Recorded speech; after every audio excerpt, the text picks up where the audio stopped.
What's good everyone, today I'm gonna be breaking down a Spanish guitar sample I made, which I turned into a drill beat that Sandra C would hop on.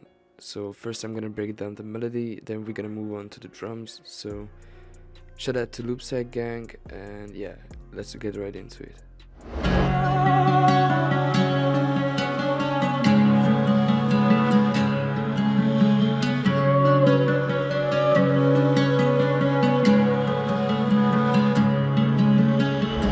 The part I used this contact library, which is this one right here, and I went into the Spanish preset, and usually I turn this knob right here off because it's just really noisy. It makes the whole instrument noisy, so I usually turn that off, and I lay down this chord progression right here.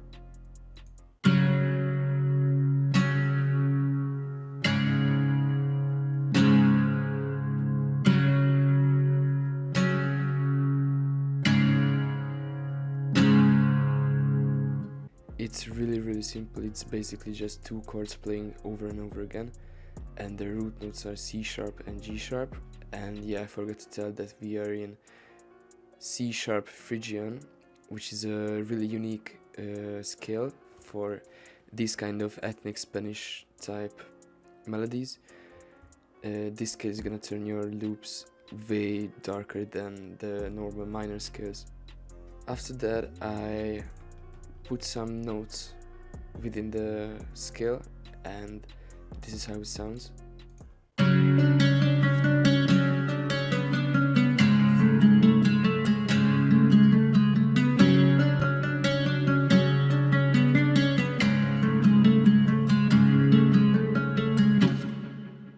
Yeah, I wanted to sound really repetitive, so the only thing I did was I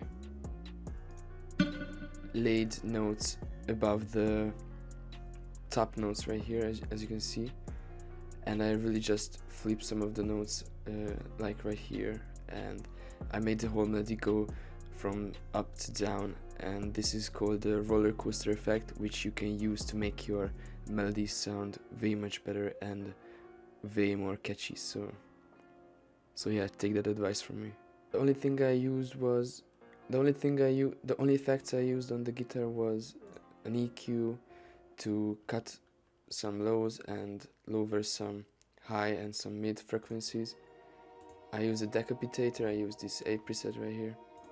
An effect track, I used this dirt echo delay preset, and I lowered the master volume.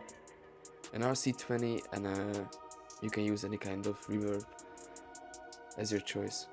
The second instrument I used was this flute right here.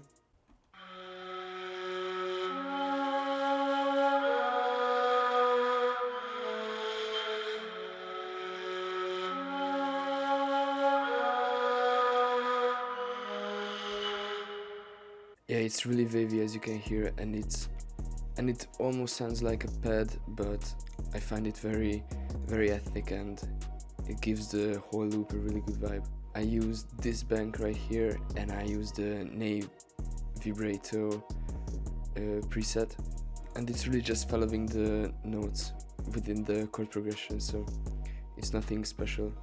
The next thing I did was I laid down this vocal pad.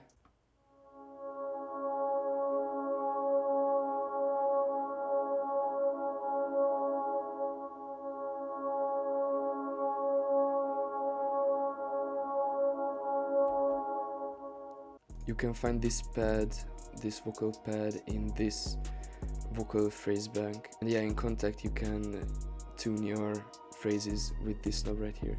I use the same bank for this vocal phrase right here.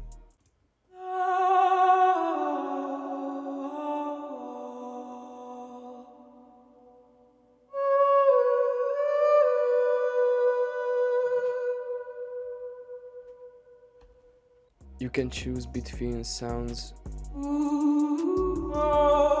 by just pressing the keys right here, and you really have to be in a key, because if you're not, then it's gonna sound shit, and that's not good.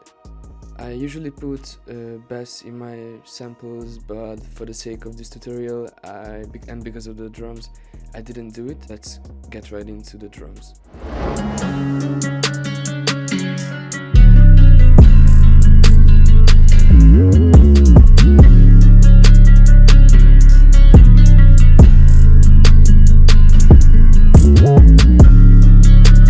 The first thing I start with usually is the hi-hats, and I laid down this hi-hat pattern right here.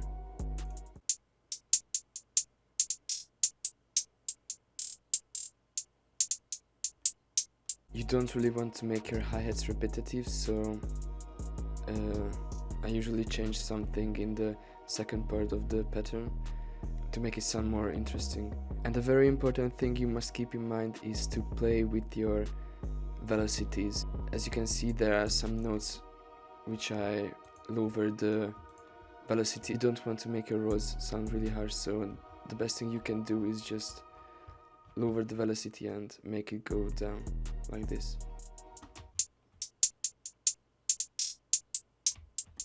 And for this beat I use another hi-hat pattern which sounds like this, and it's really just an accent to make the whole hi-hat pattern a little more exciting. And one thing I forgot to tell is don't be afraid to lower and up the pitch of your hi-hats, so you can move up and down with the... You don't really have to keep it on always on C, so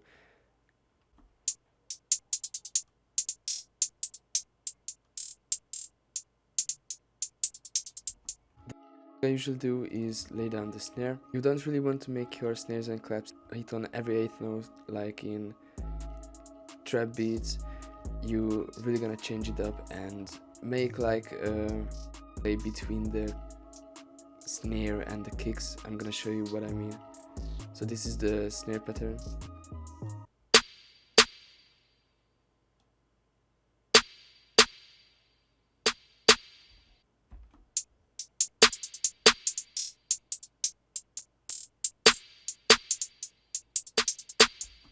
And don't be afraid to change the velocities of the snares as well. And this is the kick pattern I use. I'm gonna play it with the snare, so you know what I mean by overlaying the snare and the kicks.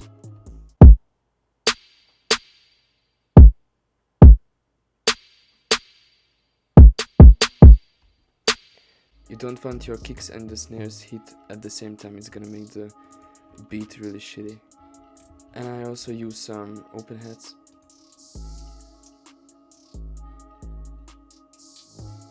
You can add any delay and any reverb to your open hats.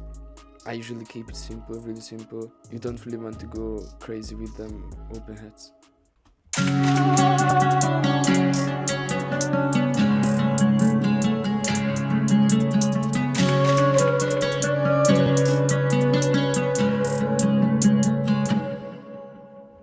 So the first thing I'm going to talk about is how to tune your 808, and you want to open up your 808 sampler right here, press Ctrl E, right click right here and press on detect pitch regions.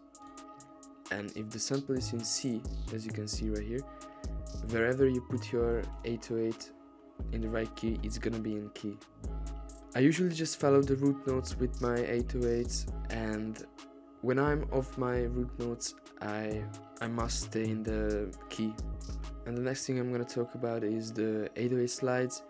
You don't want them 808 slides to be off key, so make sure to stay within the scale. My English really sucks, so I can't really explain it much better than any other YouTube tutorial. So one thing I can tell you is to make sure it's in key. I laid down 2 patterns to make it more exciting, and I kept the second one real simple. The one thing I usually do is I pan my slides, so if you're using headphones you're gonna hear this right here. It really makes the whole 808 pattern sound more exciting, and you can be really creative with this kind of panning.